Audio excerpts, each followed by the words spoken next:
Hey everyone, Mike Wolf here. Thank you for tuning in. And I am in my hometown of Calgary, Alberta. It's a beautiful day here. And what I want to talk about today is buying homes afar versus buying homes in your own backyard. And well, it might be more convenient if I was able to do real estate deals here in Calgary, which is what I used to do way back in the days. This is where I got my start. It doesn't make sense anymore. As you notice from the cranes on the horizon, things are booming here. And as a result, things have gotten really expensive. So the average house price is somewhere around $500,000. That's going to get you a starter home here in Calgary. When I go to a place like Atlanta, which is my favorite market, I can buy probably 6 or 7 properties for the same $500,000 and get a lot more rent when I look at the returns that I'm going to get from those properties. So the other factor I've got to look at is when I'm looking at those 6 or 7 properties in Atlanta, they've taken a hit. They're near the bottom. We don't see all these cranes on the horizon there. We see a city that's getting ready to take off and come back up. Here we're seeing a city that potentially could be, in some people's opinion, including my own, overvalued right now.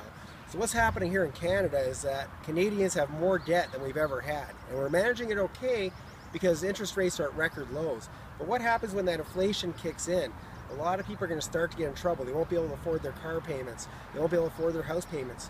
They won't be able to afford their boat payments and all the toys that they're buying while the economy is good. People start shopping like crazy and taking advantage of the fact they got plastic. So as I mentioned, historically, we are more in debt as Canadians than we've ever been.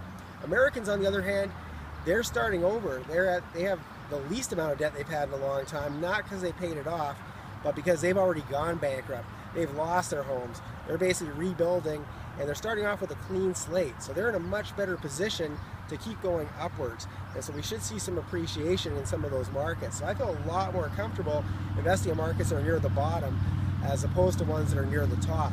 So it makes a lot more sense. And I haven't even spoken about the tax advantages of investing in the United States and how you can avoid, delay and also avoid, capital gains in the U.S. In Canada, you can't do it. There's a whole lot of other advantages. We're not going to go into details because I could talk all day on that.